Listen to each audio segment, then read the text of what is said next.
Ce sont là des images qu'on ne voit pas tous les jours. L'aéroport de Hong Kong, le 8e hub aérien le plus fréquenté au monde, paralysé.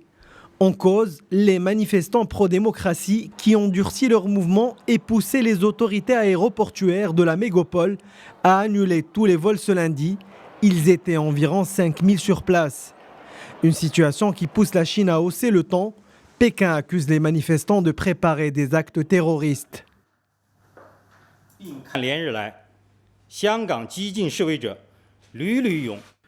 Les manifestants radicaux de Hong Kong ont à plusieurs reprises eu recours à des objets extrêmement dangereux afin d'attaquer des policiers, ce qui constitue déjà un crime grave et révèle des premiers signes de terrorisme.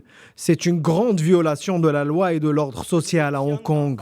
C'est une menace sérieuse pour tous les citoyens à laquelle nous devons faire face.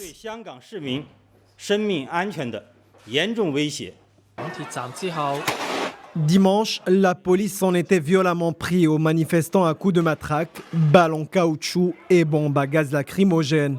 Mais les manifestants continuent de tenir tête au gouvernement hongkongais et rejettent l'usage de la violence par la police. Selon eux, les débordements sont orchestrés par les forces de l'ordre elles-mêmes.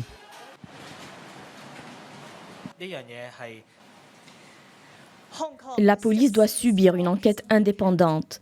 Nous avons vu des policiers s'infiltrer avec les manifestants afin de les déstabiliser et les frapper. On a vu des vidéos où ils ont porté comme nous des t-shirts noirs et des masques anti-gaz. On a rapidement remarqué qu'ils n'étaient pas des nôtres en constatant que ces derniers portaient à l'oreille des écouteurs pour communiquer avec eux.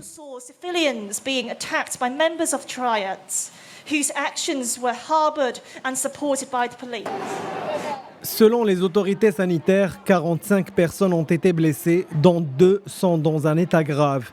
Né début juillet du rejet de la loi qui aurait autorisé les extraditions vers la Chine, la mobilisation hongkongaise a considérablement élargi ses revendications, désormais centrées sur la dénonciation d'un recul des libertés et l'ingérence de la Chine.